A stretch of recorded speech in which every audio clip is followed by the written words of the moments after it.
आइए हम लोग आज की आराधना को आरंभ करेंगे। इस पुनरुत्थान दिवस में मैं आप सबों का स्वागत करता हूँ। और भजन का लेखक कहता है, हे यहोवा तू मेरा परमेश्वर है, मैं तुझे सराहूँगा, मैं तेरे नाम का धन्यवाद करूँगा, क्योंकि तूने आश्चर्य कर्म किए हैं। तूने प्राचीन काल से पूरी सच्चाई के साथ युक्तियाँ की है। तूने नगर को ढेर बना डाला और उस गढ़वाले नगर को खंडहर कर डाला। तूने परदेशियों की राजपुरी को ऐसा उजाड़ा है कि वो नगर नहीं रहा, वो फिर कभी बसाया ना जाएगा। इस कारण बलवंत राज्य के लोग तेरी महिमा करेंगे, भयंकर जातियों के नगरों में तेरा भय माना जाएगा, क्योंकि तू संकट में दीनों के लिए गढ़ और जब भयानक लोगों का झोंका दीवार पर बौछार के समान होता है, तब तू दरिद्रों के लिए उनकी शरण और तपन में छाया का स्थान हुआ। जैसे निर्जल देश में बादल की छाया से तपन ठंडी होती है, वैसे ही तू परदेशियों का कोलाहल और क्रूर लोगों का जय जयकार बंद करता है। हमारे स्वर्गवासी पिता, हम तुझे धन्यवाद देते हैं आज के भोर के लिए। अपने अनुग्रह में तूने हमें अपने भवन में उपस्थित किया कि तेरे सिंहासन के तले हम आ सके। हे प्रभु, हम में से कोई इस लायक नहीं कि तेरे सिंहासन के नीचे खड़े हो सके, जहां पवित्र दूतों की गोष्ठी है, जहां दूत निरंतर पवित्र पवित्र पवित्र कहकर पुकारते हैं। प्रभु, तू हमें यह अवसर देता है कि हम उस उपस्थिति में प्रवेश कर पाएं। अपने पुत्र के बलिदान से तू हमको निर्दोष घोषित करता है और हमें अपने सिंहासन के नीचे बुलाता है, सामने खड़ा रखता है कि हम प्रभु तेरे इस महिमा को,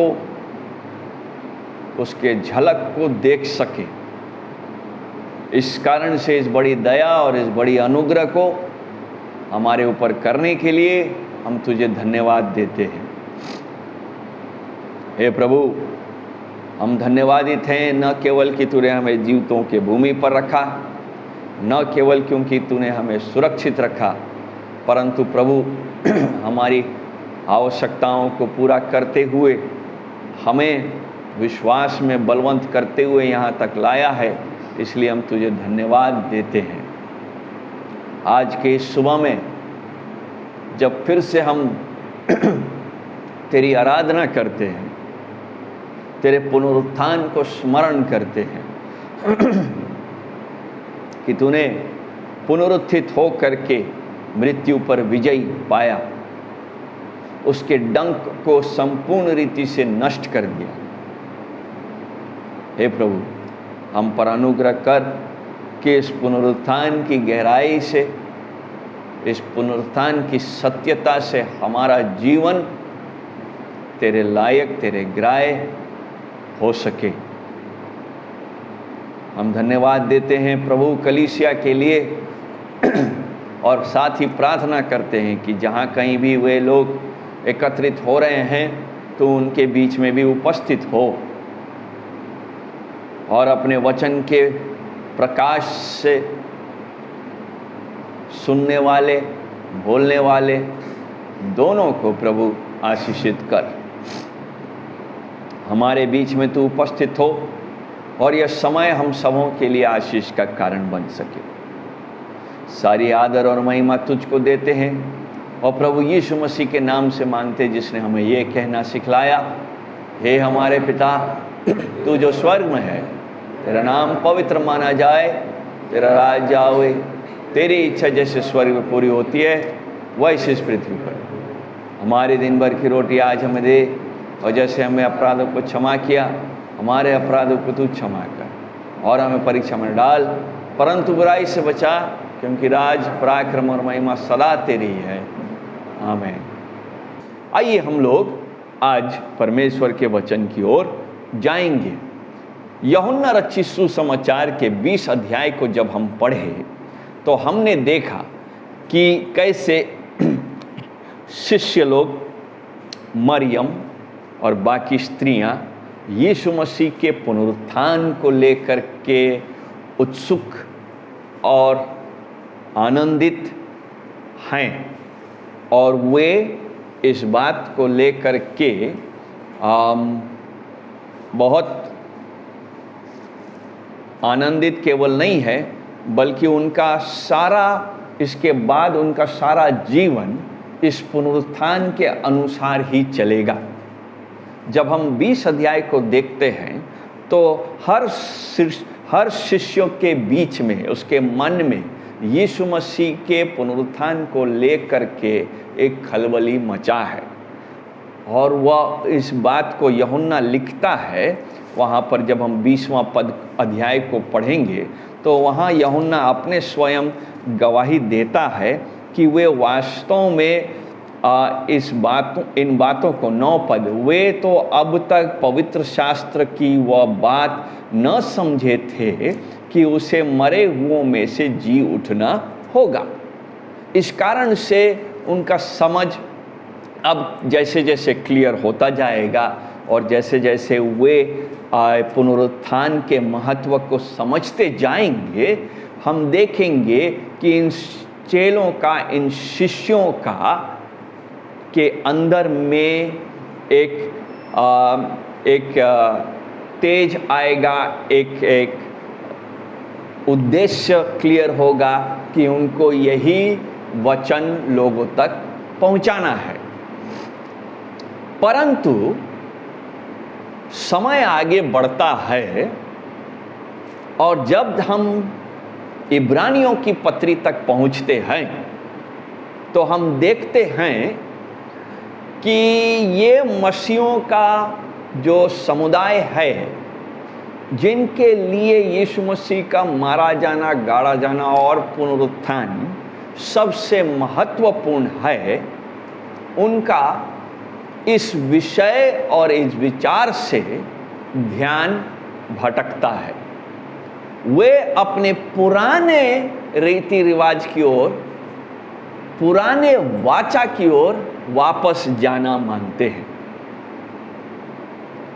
आज हम इब्रानियों की पत्री को 8 अध्याय को 1 से 13 पद पर ध्यान देंगे। यह ध्यान देना इसलिए आवश्यक है क्योंकि हमारे लिए भी पुनरुत्थान 2000 साल कम से कम पुराना हो चुका है, और कहीं ना कहीं हमारे अंदर भी कई बार पुनरुत्थान को लेकर के एक रिवाज है का विचार आ गया। आज ईस्टर का सुबह है। आज कई जगहों पर और कई परिवारों में भी यीशु मसीह केंद्र नहीं है। आज उनका चिंता क्या है, यानी कि कल रात से उनका चिंता क्या होगा? मोमबत्ती खरीदना है, फूल खरीदना है, कब्रस्थान जाना है, देखना है लिपाई ठीक से हुआ कि नहीं हुआ, वहाँ जा कर के जल्दी से जाके मोमबत्ती जलाना है और फिर वहाँ पर उसको फूल चढ़ाना है। कुछ लोग वहाँ पर आराधना भी करते हैं। हम रीति पर ध्यान दे रहे हैं। यीशु मसीह के इस कार्य से हमको क्या हमारे जीवन में परिवर्तन आना चाहिए, यह विषय हमको परेशान नहीं करता। परंतु पुनरुत्थान का उद्देश्य यह है कि हम यीशु मसीह और उसके व्यक्तित्व और उसके कार्य पर ध्यान दें। Person and work of Christ. क्योंकि अगर यीशु मसीह इस मारे जाने, गाड़े जाने और पुनरुत्थान के बीच में नहीं है, तो हमारा विश्वास रीति रिवाज पर है, जो इब्रानियों के जीवन में दिख रहा है। इसलिए हम लोग खोलेंगे आज इब्रानियों की पत्री, उसका 8 अध्याय, और पूरे अध्याय को पढ़ेंगे। इब्रानियों की पत्री 8 अध्याय मैं पढ़ता हूं, आप अपने बाइबल में देखें, और उसका 1 से 13 पद, हम इन 13 पद की व्याख्या को देखने का कोशिश करेंगे। अब जो बातें हम कह रहे हैं उनमें से सबसे बड़ी बात यह है कि हमारा ऐसा महायाजक है जो स्वर्ग पर महामहिमन के सिंहासन के दाहिनी ओर जा बैठा है, और पवित्र स्थान और उस सच्चे तंबू का सेवक हुआ जिससे किसी मनुष्य ने नहीं वरन प्रभु ने खड़ा किया है।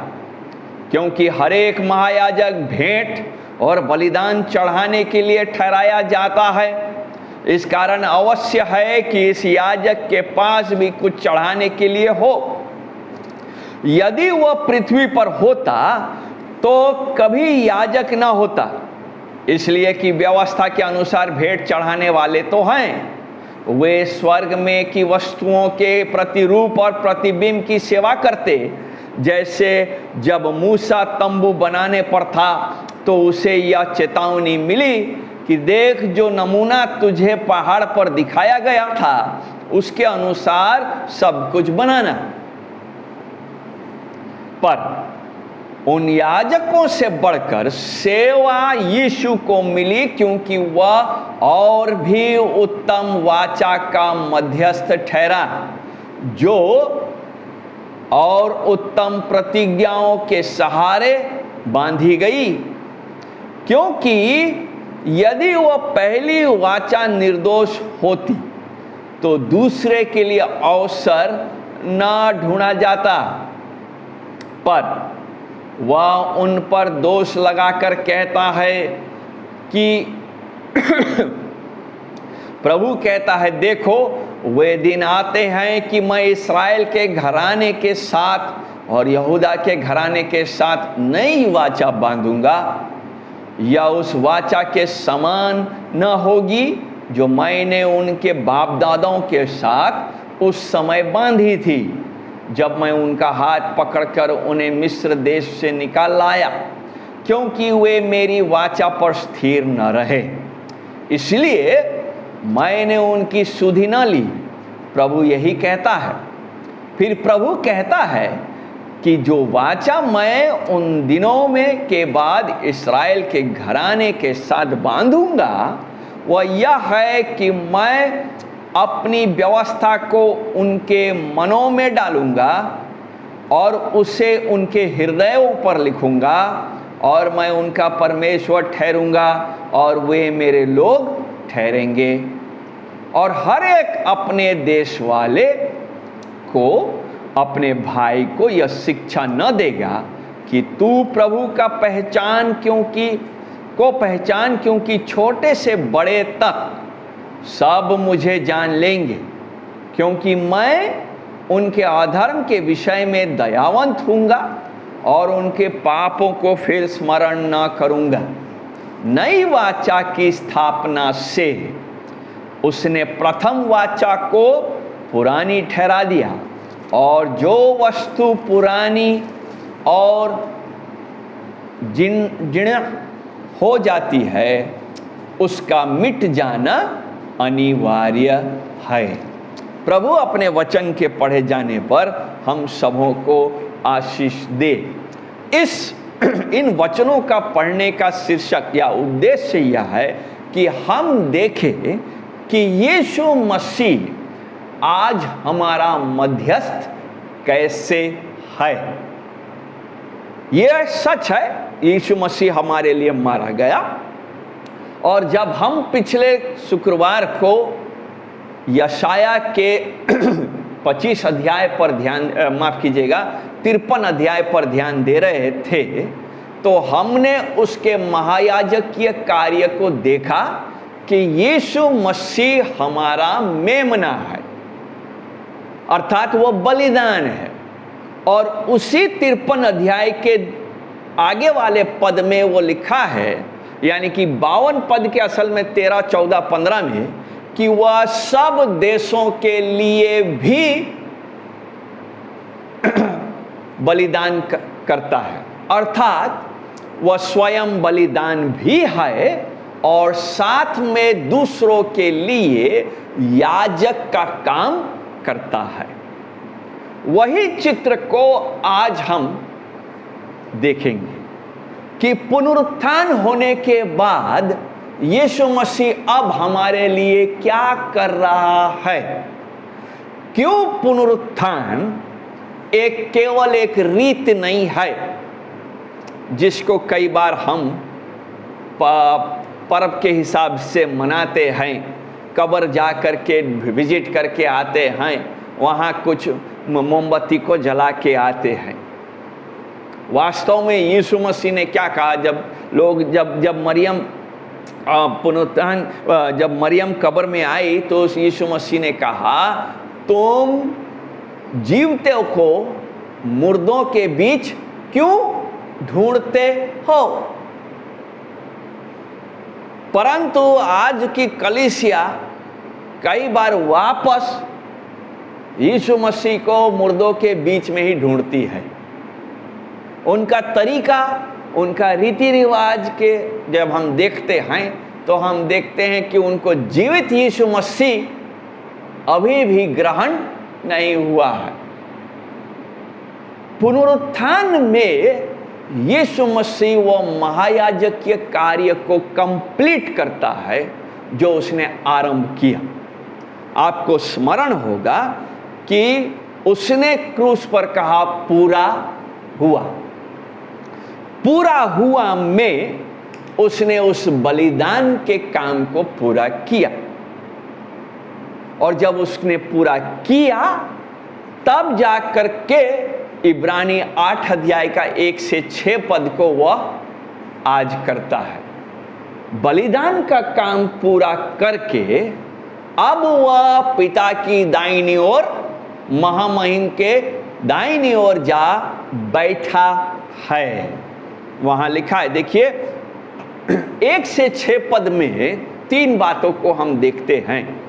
पहला चीज जो हम देखते हैं, हमारा जो महायाजक है अर्थात यीशु मसीह आज क्रूस पर लटका हुआ नहीं है। आज वह अपने पिता के दाहिनी ओर विराजमान है, और पिता की दाहिनी ओर विराजमान होने का माने है कि वह स्वर्ग में सामर्थ के जगह पर विराजमान है। विराजमान होना को हमको समझना होगा। पुराने नियम में महायाजक जब मिलाप वाले तंबू में प्रवेश करता और महायाजकीय कार्य करता, बलिदान चढ़ाता, लोगों के पाप क्षमा का प्रार्थना करता, तो वह कभी भी बैठता नहीं, क्योंकि उसका कार्य कभी भी पूरा नहीं होता। उसका काम क्षमा मांगते रहना था। इसीलिए हम हर महायाजक को खड़े हुए देखते हैं। यीशु मसीह ही एकमात्र महायाजक है जो अपने सारे काम को कंप्लीट करता है, एक बार और सब समय के लिए, सारी जाति के लिए कंप्लीट करने के कारण से आज वो, वहां लिखा है, महायाजक है जो स्वर्ग पर महामहिमन के सिंहासन की दाहिनी ओर बैठा है। पिछली बार हमने देखा था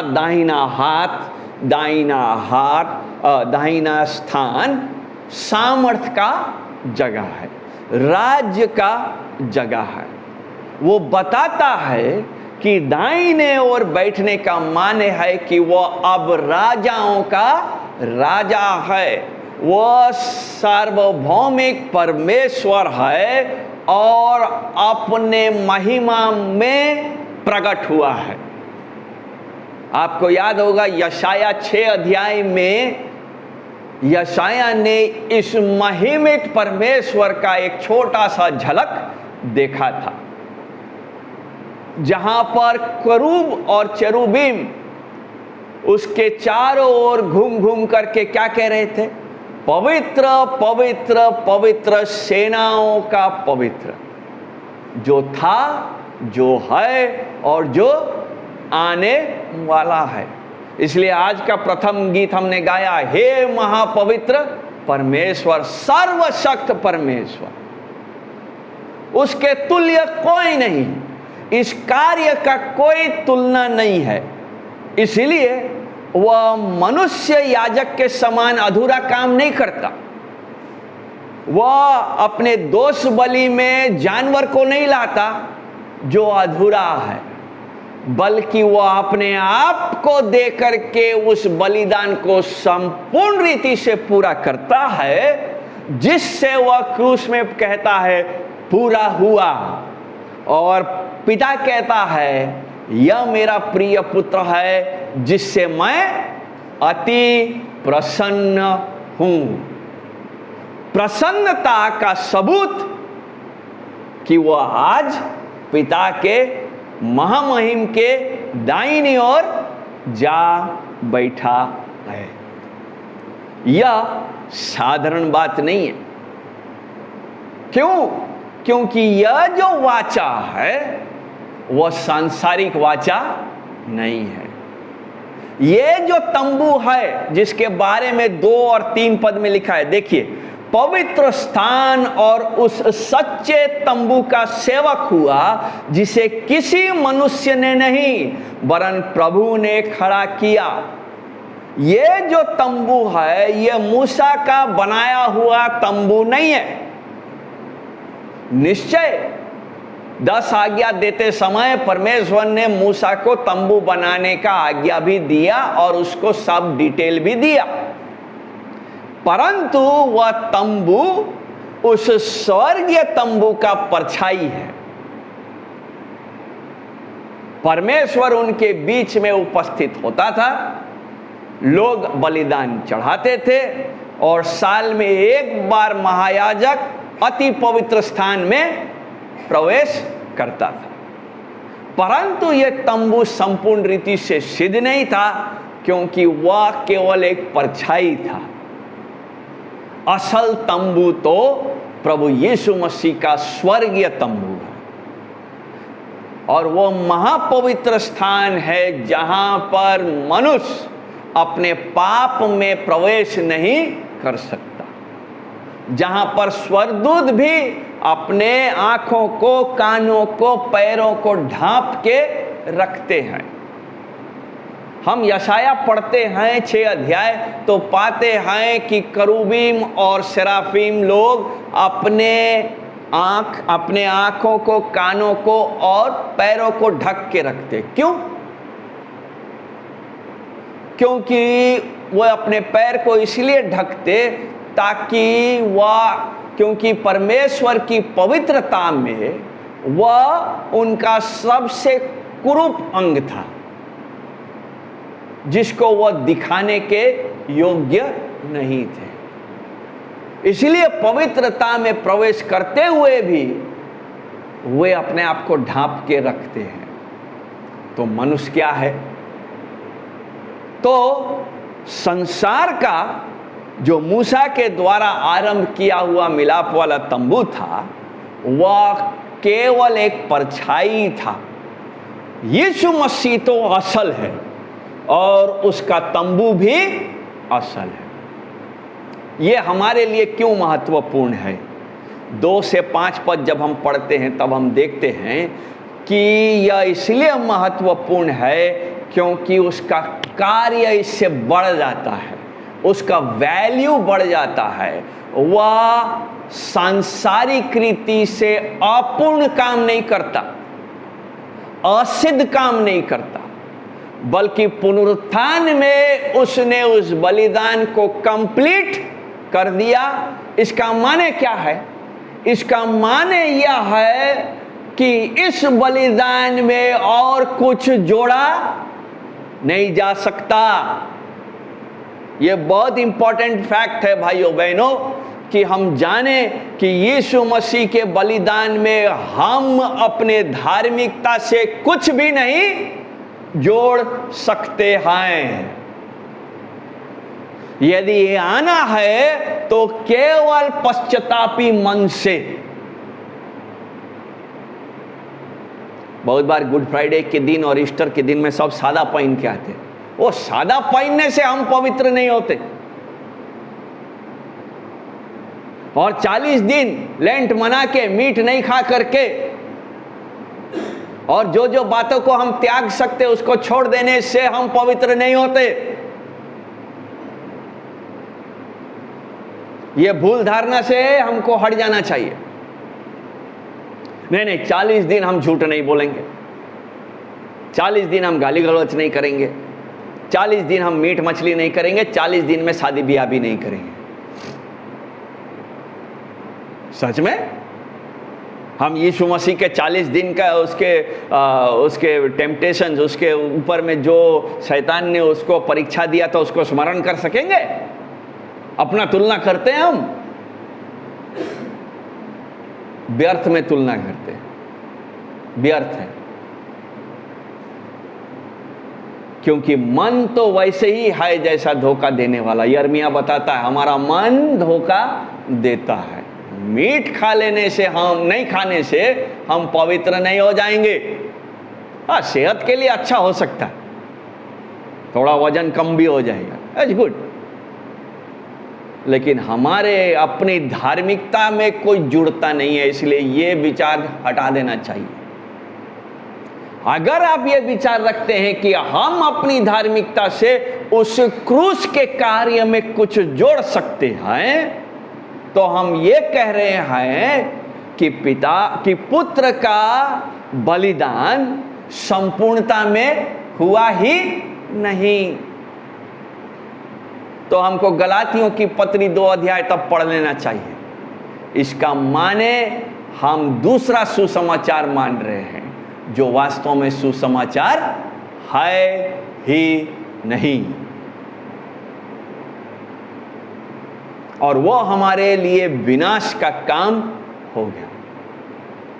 हमको तो धन्यवादी मन से इस महायाजक के काम को ग्रहण करना चाहिए जो उसने 2 और 5, देखिए 8 अध्याय का 2 से 5 पद में किया है कि वह महापवित्र स्थान में प्रवेश कर चुका है और हमको अब कोई भय नहीं है, और उसके भेंट को स्वीकार कर लिया गया है। वह तो सांसारिक है ही नहीं, क्योंकि वो याजक सांसारिक याजक क्यों नहीं बन सकता? क्योंकि वो लेवी का घराना से आया ही नहीं।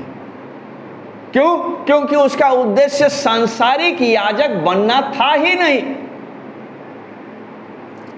वह स्वर्गीय याजक है, बल्कि महायाजक है। उसके तुलना में कोई नहीं है मेल्कीसेदेक के रीत पर। इसलिए जब हमको ऐसा याजक मिला है, हमारा ध्यान मोमबत्ती और फूल पर नहीं होना चाहिए। हमारा ध्यान उस यीशु मसीह पर होना चाहिए जो हमारे लिए ये सब करता है। वो हमको सेवा दे रहा है इन 2 से 5 पदों में। आज भी वो सेवा देता है। इस कारण से हमें उसकी सेवा को स्वीकार करना चाहिए। आपको याद होगा यीशु मसीह जब उपरौठी कोठरी में अपने शिष्यों का पैर धो रहा था, तो पतरस ने क्या कहा? पतरस ने कहा, यूहन्ना 13 अध्याय में देखिए, हे प्रभु, यह संभव नहीं कि तू मेरा पैर धोए। 13 अध्याय 8 और 9 पद पढ़िए। उससे पहले 8 पद नहीं, 5 पद पढ़िए।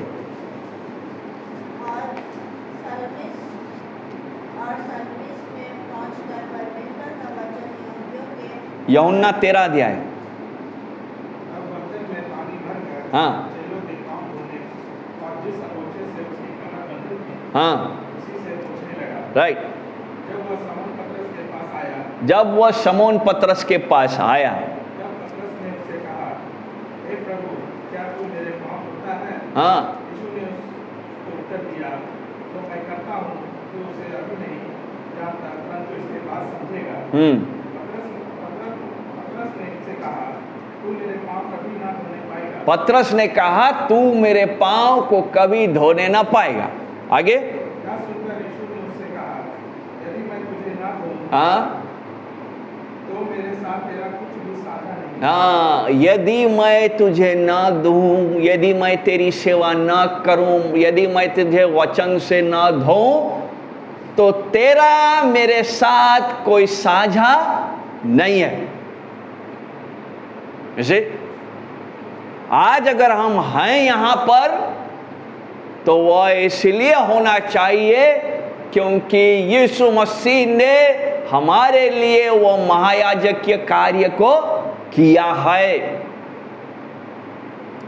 वो हमसे प्रेम रखा है और वो अपने वचन से हमको धोते रहना चाहता है। हम उसमें कुछ जोड़ने की चेष्टा न करें। आज्ञाकारी हैं, होना चाहिए, लेकिन उसके इस महायाजकीय कार्य के प्रति उत्तर में पहले नहीं। ये नहीं सोचे कि अच्छा ठीक है प्रभु तू 50% काम कर दे, बाकी मैं आज्ञा मान के ठीक कर लूंगा। नो भाइयों बहनों, आपके आज्ञा मानने से आप स्वर्ग राज्य में नहीं प्रवेश करते। आप स्वर्ग राज्य में इसलिए प्रवेश करते हैं क्योंकि प्रभु ने आप पर अनुग्रह पहले किया कि आप पश्चाताप करें और उस महायाजकीय कार्य पर विश्वास करें। जब हम विश्वास करते हैं तो उससे आज्ञाकारिता उत्पन्न होता है। अलग से आज्ञाकारी करके हम प्रवेश कर लेंगे, ये धारणा में मत रहिए। अगर ऐसा होता तो अन्य जाति बहुत पहले ही पहुंच जाते। हमको उसको धोने देना होगा। दूसरा चीज जो हम इन पदों में देखते हैं वो समझ में आता है कि असल तंबू संसार में नहीं, स्वर्ग में है। आज पुत्र पिता के दाहिनी ओर विराजमान है। अगर पुत्र पिता के दाहिनी ओर विराजमान है और उसका तंबू स्वर्गीय है, तो हमारा खोज क्या होना चाहिए? स्वर्गीय। कुलूसी 3 अध्याय 1 और 2 पद। कुलूसियों की पत्री 3 अध्याय 1 और 2 पद। जोर से पढ़िए। इसलिए हे मेरे प्रिय, हे मेरे भाई, हाँ, प्रभु में आनंदित रहो। हाँ, वे ही बातें तुमको बार बार लिखने में मुझे तो कोई कष्ट नहीं होता और इसमें तुम्हारी कुशलता है। कुत्तों से चौकस रहो, उन बुरे काम करने वालों से चौकस रहो, उन काट कूट करने वालों से चौकस रहो। कुलूसी 3 अध्याय 1 और 2 पद। अतः जब तुम मसीह के साथ जिलाए गए हो, राइट, तो स्वर्गीय वस्तुओं की खोज में रहो, जहाँ मसीह विद्यमान है, हाँ, और परमेश्वर की दाहिनी ओर बैठा हो, राइट, पृथ्वी पर की नहीं, हाँ, स्वर्गीय वस्तु पर ध्यान रखो। हाँ। इब्रानी का लेखक यही कहता है कि हमारा परमेश्वर यीशु मसीह का तंबू अब संसार में नहीं है। उसने अपना परमानेंट तंबू स्वर्ग में बनाया है और हम उस तंबू के लिए जाने प्रवेश करने के लिए तैयार किए जा रहे हैं। कहां? इस संसार में। जाना कहां है? स्वर्गीय तंबू में। तो किसकी खोज में लगे रहेंगे? कहां की बातों में हमारा ध्यान होना चाहिए? वेरी सिंपल, स्वर्गीय बातों की हो। हमारा ध्यान उस तरफ लगा रहना चाहिए। इब्रानी के पाठकों का ध्यान कहाँ है? पुराने वाचा की ओर। वही मूसा का व्यवस्था, वही बातों पर ध्यान देंगे। कैसे मेल बलि चलता था, कैसे दोष बलि दिया जाता था, कैसे हम मंदिर में जाते थे, कैसे हम, यीशु मसीह कहता वो सब हट गया, लेकिन उनके दिमाग से अभी भी हटा नहीं है। असल में इब्रानी जब लिखा जा रहा तब तक अभी यरूशलेम ढा नहीं दिया गया, इसलिए कुछ लोग अभी भी बलिदान चढ़ा रहे हैं। 50-50 चल रहा। इब्रानी का लेखक कह रहा है जबकि तुमको एक नया वाचा मिल गया जो उससे उन्नत है, जो उससे ऊपर है, तो पुराने वाचा की ओर वापस क्यों जाते ना? हमारे लिए भी तो सेम बात है। जब यीशु मसीह पुनरुत्थित हो गया तो हमारा जीवन मरा हुआ कैसे है? हम फिर ऐसे नाशमान वस्तुओं पर ध्यान क्यों लगाते आए? स्वर्गीय बातों पर ध्यान लगाना माने अविनाशी बातों पर ध्यान लगाना। हमारा ध्यान तो सांसारिक है, और हम सब जो यहां पर सांस लेते सब जानते हैं कि जितना भी यहां ध्यान ले जाना रखते हैं, जाने के दिन में कुछ भी हम साथ में नहीं ले जाएंगे। तो जिन बातों को नहीं ले जाएंगे, पौलुस लिख रहा है, उन बातों पर क्यों ध्यान लगाना? और 6 पद से जब आगे 13 पद तक पढ़ेंगे तो इब्रानी का लेखक पुराने नियम को वापस लाता है। ये नई वाचा का भविष्यवाणी ऐसा नहीं है कि पहले बताया नहीं गया। ये वास्तव में यिर्मयाह 31 अध्याय 31 से 34 पद का हिस्सा है। खोलिए यिर्मयाह 31 अध्याय, या छोड़ दीजिए अभी समय कम है, 31 अध्याय के 31 से 34 पद में हम इसको पाएंगे। इसलिए आपके बाइबल में जब आप देखिएगा तो वहाँ इन्वर्टेड कॉमा में सब कुछ लिखा हुआ है, ये बताने के लिए कि वह पुराने नियम का दोहराया जा रहा है। इब्रानी का लेखक यहाँ पुराने नियम को स्मरण कर रहा है, लेकिन इसमें कुछ बातों को ध्यान देना है। ध्यान क्या देना है?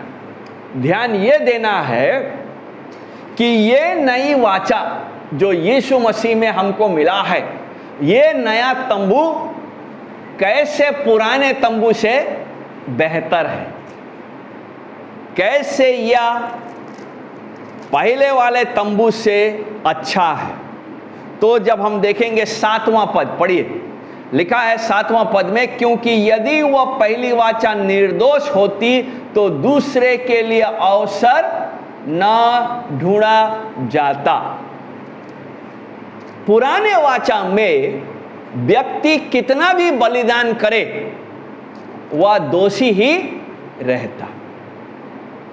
जानवरों के लहू बहाने से परमेश्वर का श्राप कभी भी पूरा शांत नहीं होता, पहली बात।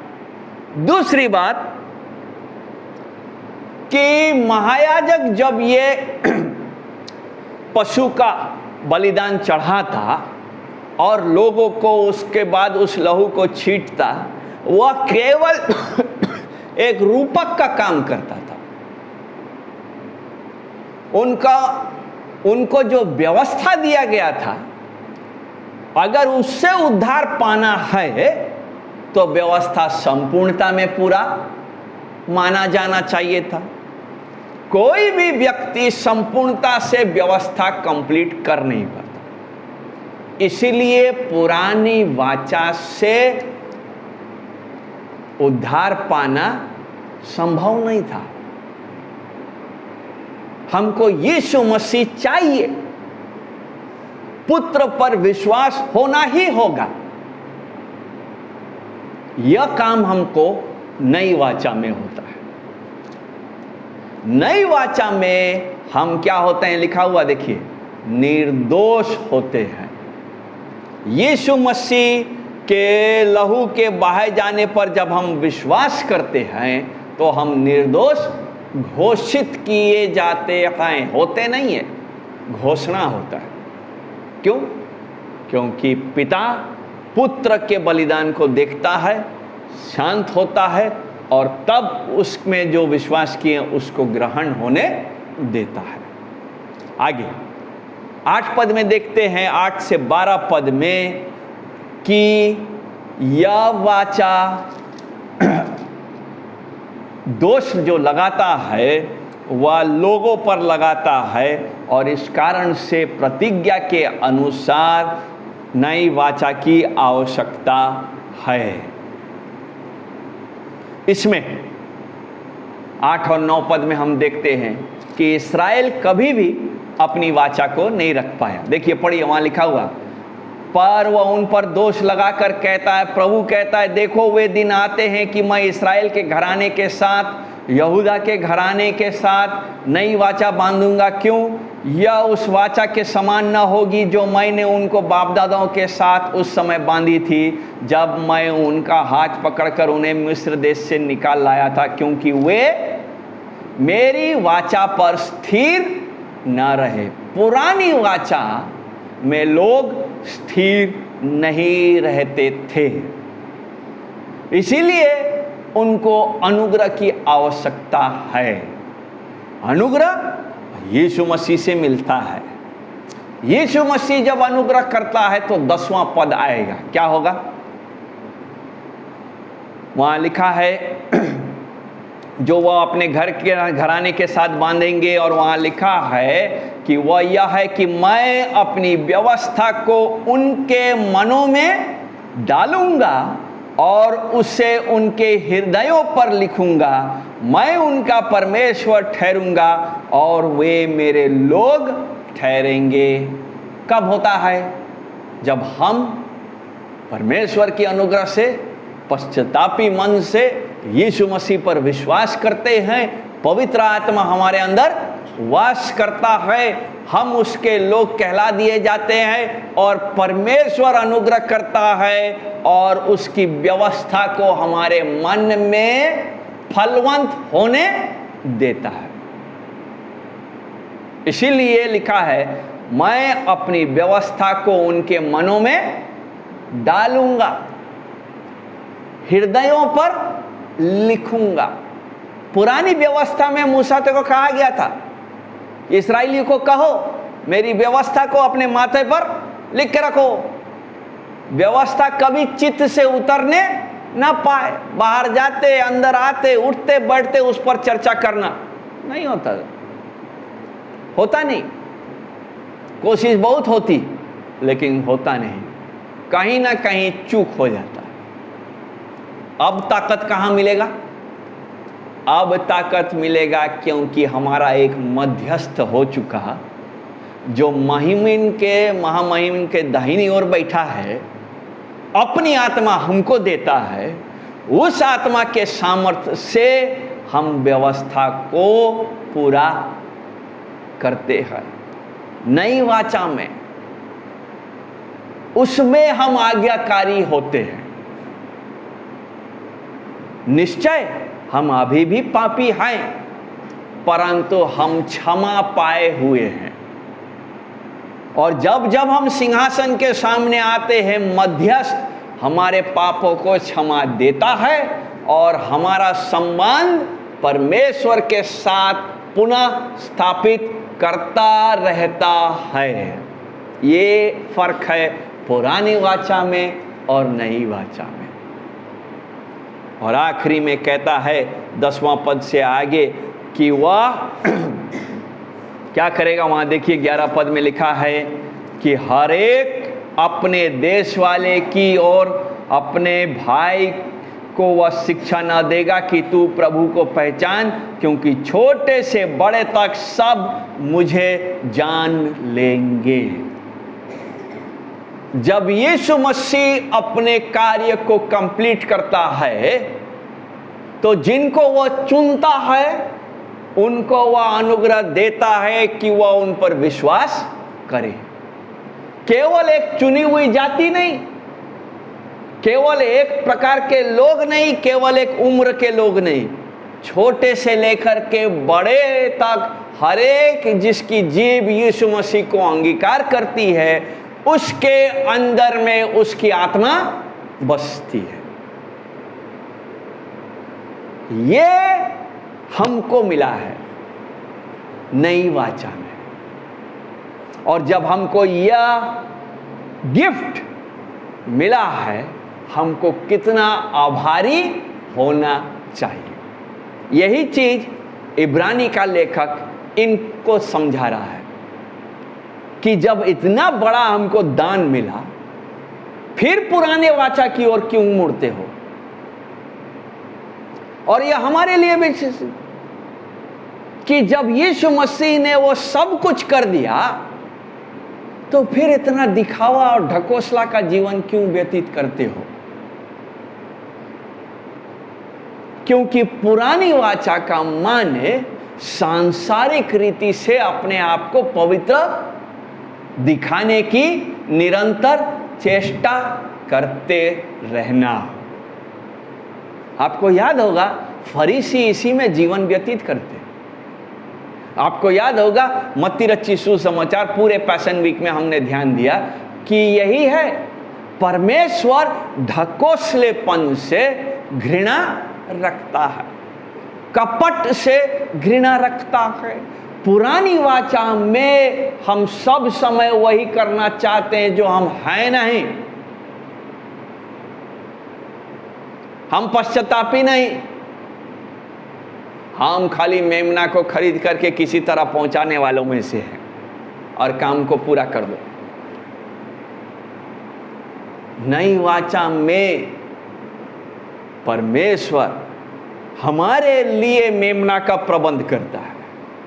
जैसे आपको याद होगा सीनाई पर्वत ने मूसा के अब्राहम के लिए परमेश्वर ने इसहाक के बदले में मेमने का प्रबंध किया। सीनाई ने मोरिया पर्वत पे, और वो पर्वत का चित्र यीशु मसीह है। हमारे लिए वो काम पूरा हो गया। इसलिए इब्रानी का लेखक कहता, आओ हम हियाव के साथ उसके सिंहासन के पास आए। आज की सुबह अगर हम विश्वास करते हैं उसके कार्य पर, तब हमको हियाव है। परंतु यदि हम फिर भी अपने पुराने जीवन के अनुसार चलते हैं और इसको एक मनगढ़ंत घटना समझते हैं, तो यही घटना हमारे लिए न्याय और श्राप का कारण बन जाएगा। इसलिए हमको सावधान होना चाहिए और हमको पूछना चाहिए अपने आप से, आज जब यीशु मसीह परमेश्वर पिता की दाहिनी ओर बैठा है, मध्यस्थ के रूप में बैठा है, क्या मेरा पूरा मसीही जीवन उसकी मध्यस्थता के गहराई को स्वीकार करता है? क्या मेरा जीवन उसके इस काम के कारण से स्वर्गीय वस्तुओं की खोज में लगे रहने के लायक बना है? वह जो क्रूस पर कहता है कि पूरा हुआ, मेरे परिवर्तन में उसका क्या छाप है पूरा होने का? या केवल वो उसी समय तक सीमित रह गया और आज भी हम अपने मन के कठोरता में उसको पूरा होने को कार्यगत होने नहीं देते हैं? यह संभव है कि हम उन अनुच्छेदों को रोज पढ़ें और हमारे हृदय में कुछ भी न हो।